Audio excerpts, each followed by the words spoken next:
근데 지금 AI 때문에 완전히 그 주문형 메모리에 대한 수요가 굉장히 폭증하고 있거든요. 점유율이 하이닉스가 30% D램 점유율을 차지한 게 거의 3년 만이에요. 그 반도체 사업부 쪽에서 적자폭을 줄였다, 한 1조 원 정도를 줄였다는 게 되게 중요했던 것 같습니다. 제가 보는 가장 중요한 포인트는요,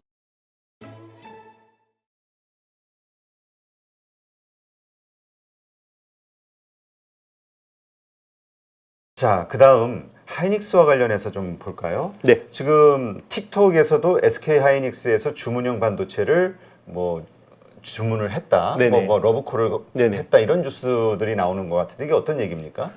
일단 이제 지금 그 메모리에서 주문형이라는 게 굉장히 생소하잖아요. 그러니까 그렇죠. 더군다나 틱톡이라 네, 그렇죠. 그러니까 이거 뭐 무슨 연관성이 있지? 그렇죠. 왜냐면 뭐 반도체를 오래 봐오셨던 분들은 메모리는 당연히 커머디티고 범용이잖아요. 근데 지금 AI 때문에 완전히 그 주문형 메모리에 대한 수요가 굉장히 폭증하고 있거든요. 대표적인 게 HBM, 하이 밴드위스 메모리라는 고대역폭 메모리인 거고요. 그리고 애플이 최근에 내놓은 비전 프로라는 이 메타버스 디바이스 있잖아요. 네. 거기에도 그 칩, 그러니까 애플의 프로세서 옆에 붙는 고성능 D램이 있어요. 그거는 모바일 D램인데 기존의 LPDDR 라인업이 아니라 별도 그 모바일 D램이거든요. 그 인풋 아웃풋 수가 기존 LPDDR5 대비해서 8배 이상 높고, 그리고 그 전송 밴드위스가 2배 이상 높은 칩인데 요건 주문형이에요. 네. 이걸 또 SK 하이닉스가 공급을 하거든요. 만들어서. 그러니까 설계를 애플에 해서 주면 만들어주는 거면 그 메모리 파운드리라고 봐야 되는 거죠. 이런 쪽을 SK 하이닉스가 굉장히 잘하고 있습니다. 그래서 지금 틱톡도 이제 그 바이트댄스라는 회사죠. 틱톡을 운영하는 바이트댄스가 이제 그런 메모리를 위해서 하이닉스를 방문한 거죠. 그럼 이제 중국 입장에서는 어떤 이슈가 있냐면요. 지금 제일 좋은 거는 자기들의 AI 서버를 꾸리는데 제일 좋은 거는 엔비디아 칩 가져와서 쓰면 되죠. 근데 바이든이 그 A백하고 H백 같은 하이엔드 라인을 못 들어가게 막았죠. 그래서 성능을 절반 이하로 다운그레이드 시킨 A800이나 H800 같은 걸 써야 돼요. 그러면 H100의 성능을 내려면 H800 칩을 3, 4개를 써야 되거든요. 근데 심지어 H100보다 비싸요. 그 H800이 프리미엄이 붙어가지고. 그러면 프로세서 성능이 어떻게 보면 좋은 걸 못 쓰는 상황이 되면 메모리를 가지고 커버를 할 수 있어요. 그러면 이제 프로세서 성능이 떨어지니까 자기들이 메모리를 좀 더 고도화하고 약간 최적화를 하면 이런 부분들을 상쇄할 수 있다고 생각하는 거죠. 네. 그래서 이런 쪽 니즈가 있는 겁니다. 아, 네, 그거는 뭐 비단 중국뿐만 아니라 뭐 메타나 엔비디아 같은 업체들도 마찬가지거든요. 그러니까 이 약간 삼성전자하고 결이 좀 다른 게 어쨌든 이런 수요가 그러니까 필요를 느끼는 기업들이 SK 하이닉스는 찾아온다는 얘기네. 그렇죠. 삼성전자는 막 뭔가를 자꾸 보여줘야 되는 입장이고. 맞습니다. 그러니까 사실 이런 시장이 굉장히 예전에는 미미했겠죠. 그러니까 미미했으니까 삼성한테 찾아가면 면박을 당했겠죠. 아, 이게 규모가 작으니까. 네, 물량도 안 되는 거 이런 걸 우리한테 시키냐, 우리가 만들어주는 그냥 써, 이렇게 이야기했을 거고, 하이닉스는 아무래도 2등 사업자다 보니까 좀 더 이제 전향적으로 고객의 이야기를 들어보고 좀 대응을 해줬을 것 같아요. 네. 아, 근데 그거에서 또 이런 생각하시는 분들이 있어요. 지금 물론 하이닉스가 HBM 때문에 이렇게 막 각광을 받고는 있지만 HBM이 차지하는 시장 자체가 전체 그 반도체 분야에서 작기 때문에 포지션이 이게 얼마나 큰 이익과 얼마나 큰 매출의 확대를 가져올 것이냐. 그러니까 이거는 좀 하이닉스에는 거품이 좀 들어가는 거 아니냐. 기대치가. 이런 생각들 하시더라고요. 저는 한 8년, 9년쯤에 이런 이야기를 들으면 스마트폰을 이야기하는 그 느낌이 비슷해요. 아, 그래요? 네, 그때 이 휴대폰이 컴퓨터가 돼서 이게 얼마나 한 거냐. 이거 장난감 아니에요? 라고 심지어. 얼마나 팔리겠냐? 네, 맞아요. 심지어 LG전자의 CTO라는 분은 이거 그냥 장난감 애들 쓰는 거 아니에요? 이렇게 이야기했었거든요. 아이폰을 보고. 그러니까 항상 새로운 물결이 오면 이 기존의 어떤 그 전문가들은 관성이 있기 때문에 약간 그렇게 보는 측면들이 있거든요. 근데 HBM이 사실 지금 D램 전체 시장에서 차지하는 비중은 아직까지 미미한데 앞으로 HBM 같은 주문형 메모리가 얼마나 나올 거냐라고 보면 자율주행차도 필요하고 로봇도 필요하고, 자율주행차나 로봇에도 기존 범용 메모리 쓰는 것보다 칩하고 최적화된 메모리를 쓰는 게 훨씬 좋잖아요. 아마 그런 시장이 앞으로 더 많이 커질 거라고 보는 거죠. 그래서 메모리의 파운드리화를 이제 SK 하이닉스 입장에서 계속 이야기하는 거고, 삼성 입장에서는 자기들이 뭔가 기술적으로 고객사적으로 캐치업을 하기 전까지는 굉장히 과소평가할 수밖에 없다고 생각합니다. 네, 그렇군요. 네. 지금 트렌드포스의 결과가 좀 나왔네요. 지금 실적이 어떻게 돼가고 있나요? 일단 점유율이? 네네 점유율이 하이닉스가 30% 디램 점유율을 차지한 게 거의 3년 만이에요. 아, 그러니까 네. 증가했다. 네, 맞습니다. 원래는 20%대 후반에 점유율을 차지하다가 HBM 효과 덕분이죠. 아. 네, 삼성이 그리고 40%대 점유율이 깨진 건 저희 이제 거의 몇 년, 한 7, 8년 만이라고 보시면 되고요. 그만큼 HBM이 이번에 하드 캐리한 거고요. 최근에 약간 그 재밌는 사건이 있었는데 우리 그 10월 초 첫 번째 주가 장기 연휴 때문에 시장이 3일 열렸잖아요. 네. 그래서 4일, 5일, 6일, 3일 열렸는데 그 기간 동안 외국인들이 삼성전자 주식을 6,400억을 팔았고요. 그 반대로 SK 하이닉스 주식을 2,060억을 샀거든요. 네. 왜 그러냐면 삼성이 그 한 달 전에 우리 삼성이 턴키 수주 받는다고 엔비디아 때문에 하루에 6% 오른 적이 있었죠. 그랬죠. 네. 그런데 여기 잘 안 되는 것 같다라고 이슈가 나왔었거든요. 다시 주가가 네네. 원위치가 됐어요. 맞습니다. 그래서 하이닉스 주가가 그 사이에 5% 올랐고 삼성은 3% 넘게 빠졌거든요. 그러니까 그만큼 지금 시장에서는 HBM에 대해서 많은 관심이 있다는 거예요. 특히 또 외국인들도 그렇고요. 그래서 이게 아직까지 전체 시장에서 미미하다 이렇게 과소평가하는 거는 반도체 주식에서 큰 기회를 놓치는 실수라고 생각합니다. 그렇군요. 네. 그러니까 지금 HBM 요게 지금은 요 정도 지금 전체 그 반도체 그 시장에서 몇 프로 정도 차지하고 있죠, 현재는? 일단 공급 기준, 비트 기준으로는 5% 정도밖에 안 되고요. 그리고 금액 기준으로는 10%가 넘습니다. 아, 금액 기준으로. 네. 그리고 SK 하이닉스 디램 사업에서 지금 HBM 매출 비중이 15%를 넘었고요. 올해 연간으로 20%를 넘을 겁니다. 근데 중요한 거는 지금 HBM 향후 5년 성장률이요. 제일 보수적으로 보는 데가 트렌드포스거든요. 여기도 40%로 보고 있고, 아, 연간 40%? 네, 연간 40%를 보고 있고, SK 하이닉스는 그 연간 80%를 보고 있어요. 아, 향후 5년 동안. 그렇군요. 네. 그럼 이것이 이제 바로 네. 삼성전자와 하이닉스 지금 HBM 관련된 현황 그리고 네네. 그로 인한 외국인의 어떤 판단 이런 거로 이해하면 되겠군요. 네네, 맞습니다. 네. 자, 그다음 또 어떤 이야기죠? 네, 이제 일단 삼성전자가 서프라이즈 실적을 맞아요. 이번에 내놨고요. 삼성전자 네네. 실적 네네. 예상치보다 좋았어요. 네, 뭐 아마 여기에 수많은 전문가분들이 또 오셨겠지만 아마 2조 4천억 분석하신 분은 거의 없을 거예요. 그러니까 전부 적자 이야기 좀 네네. 했었죠. 맞습니다. 저도 사실 이거 실적 원래 나오기보다 며칠 지연됐잖아요. 원래는 첫째 주 금요일쯤에 나오니까 원래 10월 6일쯤에 발표할 거라고 봤는데 이게 딜레이 되니까 실적이 안 좋은가 보다라고 굉장히 많은 걱정을 했었는데 막상 보니까 매출 67조에 영업이익 2조 4천억이 나왔거든요. 엄청난 서프라이즈를 기록했고 여기서는 결국 그 반도체 사업부 쪽에서 적자 폭을 줄였다. 한 1조 원 정도를 줄였다라는 게 되게 주요했던 것 같습니다. 그래서 뭐 크게 달라진 건 없습니다. 그 스마트폰하고 디스플레이 쪽에서 이익을 내서 반도체 적자를 상쇄하는 구조인 거고요.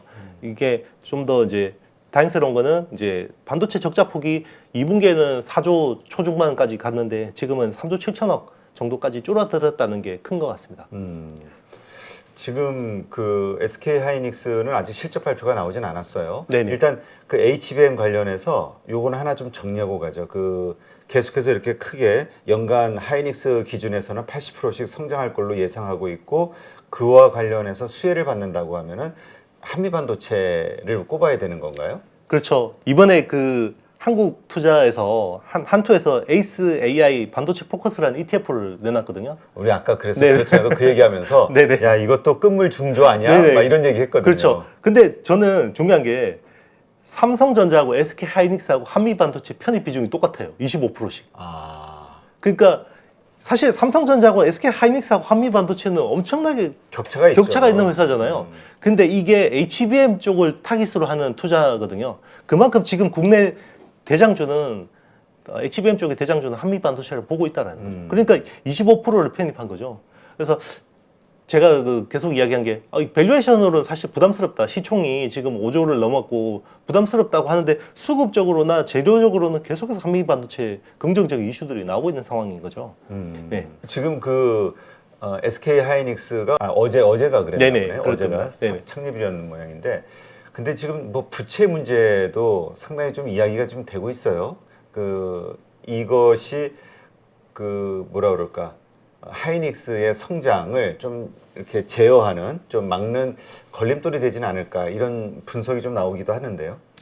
그게 사실 올 초만 해도 저도 그렇게 보는 쪽이었어요. 왜냐하면 그때 외화채 발행했는데 금리도 너무 높고 이게 운전 자금으로 금방 다 소모가 되겠다라고 했는데 그게 그 뒤로 HBM이라는 이슈가 터졌죠. 그래서 지금 HBM 쪽을 주도하는 쪽은 SK 하이닉스이기 때문에 시장에서는 이걸 굉장히 긍정적으로 보고 있어요. 그리고 원래 당초 3분기 예상했던 것보다 물론 이제 3분기도 적자가 나올 거예요. 매출이 8조 5천억 그리고 영업이익은 저는 1조 4천억 정도 적자를 보는데 당초 예상했던 것보다 한 5천억 1조가 덜 나오는 거예요. 적자가. 그만큼 지금 HBM 효과가 크다라는 거거든요. 그리고 중요한 게 지금 비트 기준이죠. 공급 기준이나 ASP 기준으로 보면 비트가 18%가 늘어요. 3분기 상대적으로 다른 회사들 지금 삼성하고 마이크론은 오히려 막 비트가 거의 조금 줄거나 거의 비슷한 정도거든요. 그런데 지금 출하량이 늘고 있다는 거는 마켓시어가 늘고 있다는 거죠. 그럼 마켓시어가 왜 늘고 있냐? HBM하고 DDR5 효과 때문이라는 겁니다. 네. 네. 하긴 참 맞네요. 그래서 SK 그 주가가 그동안 정말 여러 개월 동안 계속 아래쪽으로 밀렸던 게 아마 이 부채에 대한 부담감이었던 것 같은데 SK 하이닉스의 부채가 한 32조, SK 이노베이션이 거의 30조. 상당했네요. 그렇죠. 근데 지금 분위기라면 아마 그 어떤 펀딩이나 자금 조달하는데 크게 저는 어려움은 없을 것 같습니다. 근데 이제 그 가장 큰 하이닉스 향 HBM 수혜를 받는 게 한미반도체 이제 많이 알고 그때도 얘기하셨듯이 그때 한미반도체 5조 정도까지는 갈 수 있지 않겠냐. 네네. 지금 시총이 거의 그 정도 됐죠. 넘었었습니다. 넘어섰나요? 네. 지금 그러면 이게 어떻게 봐야 돼요? 이거를 이제 목표 주가가 다 됐으면 그 이상을 더 봐야 되는 건지 아니면 좀 이제는 좀 관망을 해야 되는 것인지. 그 본인의 투자 성향에 따라서 달라질 수 있을 것 같은데요. 만약에 모멘텀을 가지고 투자하시는 분들은 이 모멘텀이 더 남아 있어요. 그리고 수급도 앞으로 ETF가 뭐 끝물이라고 하시긴 하지만 어쨌든 ETF 이슈가 남아 있잖아요. 아니 끝물이라도 네네. 이제까지 보면은 그렇죠. 다 그렇지는 않지만 일반적으로 일단 한번 슈팅은 나오고 그렇죠. 그다음에 쭉 밀려 내려가는 네네. 형상이었기 그렇죠. 때문에. 이제 뭐 사실 펀더멘털적으로는 더할 나위 없는 회사고 세계적인 장비 회사이기 때문에 뭐 그런 부분에 대해서는 그 뭐 이론의 여지가 없는데요. 이게 이제 그러면 밸류에이션이 거기에 맞게 어떻게 가느냐라고 하면 사실 부담스러운 건 사실인데요. 그런데 모멘텀이 남아 있고 수급적으로도 굉장히 긍정적인 호재들이 남아 있다라는 건 사실인 것 같고요. 만약에 뭐 한미 반도체 같은 주식이 이제 들어가기는 부담스럽다고 하면 이게 HBM이 이제 펼쳐지잖아요. 그리고 이게 삼성 파운드리 쪽으로도 이제 AI 수혜가 좀 펼쳐지고 있기 때문에 그런 쪽의 기업들을 보시는 게 좋을 것 같습니다. 뭐 예를 들면 뭐 솔브레인 같은 업체들은 그 굉장히 밸류에이션이 지금 싸거든요. 이것도 네. 역시 네. SK 하이닉스의 HBM 관련해서 수혜를 받는 쪽이라고 봐야 되나요? 네, 뭐 최근에 이제 HBM용 그 CMP라고 이제 표면 처리할 때 있잖아요. 왜냐하면 D램을 수직으로 12층을 쌓아야 되는데 그 표면이 매끈해야 되거든요. 그런 부분에서 이제 굴이나 실리콘을 얇게 갈아주는 그런 쪽에 이제 케미칼들이나 소재를 납품하거든요. 그래서 이제 수혜를 볼 수 있는 거고 이제 지금은 그 낸드 플래시 감산 때문에 회사가 실적 하락과 주가도 같이 많이 하락이 있는 상황인데 낸드가 조만간은 또 피크아웃하고 다시 증산할 거잖아요. 할 거고 그리고 3나노 게이트 올라운드 수혜도 있고 그리고 HBM 수혜도 있기 때문에 이런 회사들도 괜찮을 것 같고 그리고 뭐 리노공업 같은 삼성 파운드리 어떤 수주 어떤 그런 모멘텀이 있는 회사 두산 테스나 뭐 이런 회사들도 괜찮다고 봅니다. 그리고 약간 컨셉을 좀 더 확장한다 그러면 한미 반도체 같은 이런 TC 본딩 장비들이 많이 깔리면 거기에 필요한 이제 안에 부품이 있잖아요. 네. 펄스 히터라는 부품을 납품하는 미코 같은 회사들도 뭐 충분히 앞으로는 좋아질 수 있죠. 지금은 이제 장비가 막 깔리는 시기이기 때문에 당장 숫자가 나오진 않지만 장비가 깔리면 당연히 소모품 수요는 나올 거잖아요. 네. 그러면 이제 그렇게 기다리는 뭐 투자도 나쁘지 않다고 생각합니다. 그 솔브레인 외에 또 우리가 좀 이렇게 공부할 만한 주식들이 있을까요? 일단 이제 반도체 쪽에서 그래도 규모가 있고 그 어떤 기술적인 독점력이 있는 회사는 뭐 리노공업이나 HPSP 같은 고압 수소 어닐링 회사들도 괜찮고요. 그리고 이제 삼성 쪽 밸류체인에 있는 이오테크닉스 같은 회사도 좋습니다. 뭐 사실 DIT라는 회사가 어제 이제 뭐 하이닉스 쪽으로 수주가 많이 나와서 주목받고 있는데 뭐 이오테크닉스가 레이저 쪽으로는 워낙 또 오랜 업력을 가지고 있고 삼성 파운드리가 잘 되면 또 낙수 효과를 누릴 수가 있거든요. 네, 그런 부분들을 계속해서 주목해 볼 만한 것 같습니다. 네. 며칠 전에 그 삼성전자, SK 하이닉스는 무제한 그 중국에 장비를 반입할 수 있다. 뭐 미국에서 허용해 줬다. 해가지고 이게 또 호재로 나왔었는데 이게 어떠한 내용이고 이게 정말로 호재인 것인지 그럼 우리 중국 공장들이 이제 원 없이 이제 돌아갈 수 있는 건지 좀 얘기 좀 해주시죠.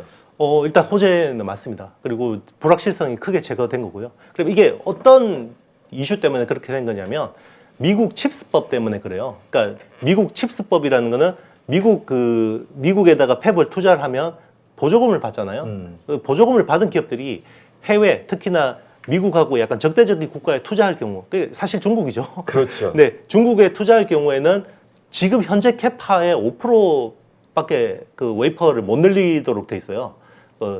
첨단 공정은 5%고 레거시는 10%인데 우리나라 반도체 기업이 레거시 공정을 하는 건 별로 없으니까 5%라고 봐야 되는 거고요. 그럼 제일 걱정이 뭐였냐면 반도체 팹이 지금 굉장히 많잖아요. 뭐 삼성은 시안에 낸드 플래시 팹이 있고 SK 하이닉스는 우시에 디램 팹이 있고 다렌에 낸드 플래시 팹이 있는데 여기 팹들을 계속해서 업그레이드를 해야 돼요.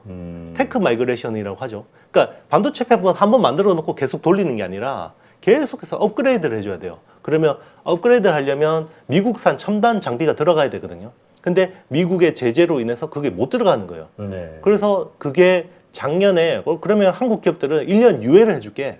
그럼 1년 동안은 이제 봐줄게 라고 한 거거든요. 그러면 이번에 10월이 만료가 되니까 그러면 1년을 추가로 유예를 받아야 되는 상황이었는데 이걸 이제 유예 안 받고 앞으로는 그냥 그 계속 별도 허가나 뭐 이런 건 없이 할 수 있어 라고 이야기를 한 거죠. 지금 그 뭐죠? 그 하이닉스와 관련해서 지금 그 실적 발표 그러니까 우리가 이 실적 발표에서 그 집중해서 봐야 되는 포인트가 어떤 겁니까?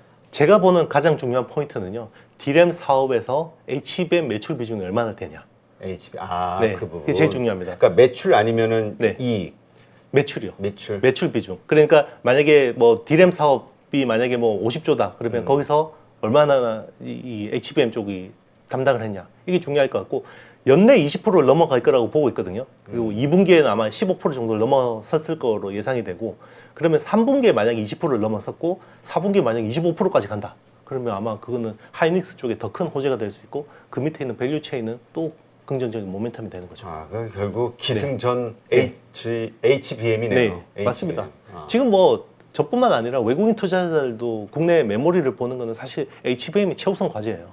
왜냐하면 그 AI 반도체, 엔비디아를 기반으로 한 AI 반도체 붐이 올해 수요를 거의 하드 캐리 했잖아요. 나머지 수요들은 별 볼 일 없었는데 AI 쪽에서 중요한 또 우리 부품을 하나 했잖아요. 그게 HBM이거든요. 네. 네, AI 반도체에서.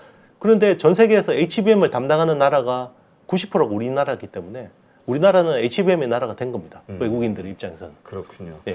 지금 그 채팅창에 올라온 그 질문이 하나 있는데 파도 새로 신규 상장주 있잖아요. 네네. 혹시 이거에 대해서 분석해 보신 적이 있나요?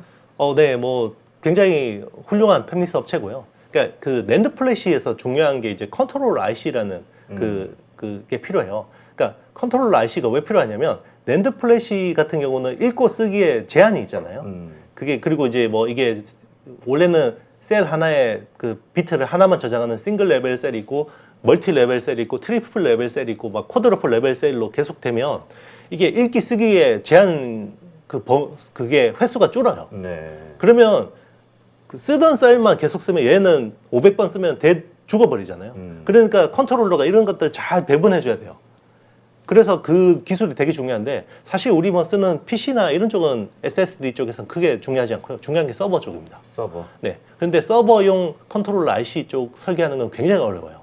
사실 그 SK 하이닉스가 인텔의 솔리다임 인수할 때 뭐 지금은 결론적으로 굉장히 욕을 먹고 있지만 그때 제일 기대했던 게 그거거든요.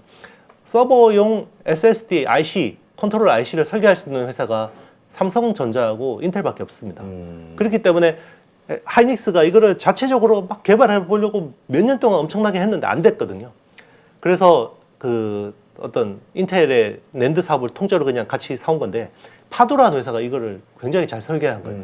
컨트롤 IC 쪽으로. 그래서 굉장히 많은 주목을 받았었고 비상장 때 주목을 받았는데 그런데 이제 엄청나게 좋은 회사고 실력 있는 회사는 맞는데 이게 또 좋은 주식인지는 또 따져봐야 그러니까 되는 밸류에이션이 네네. 네.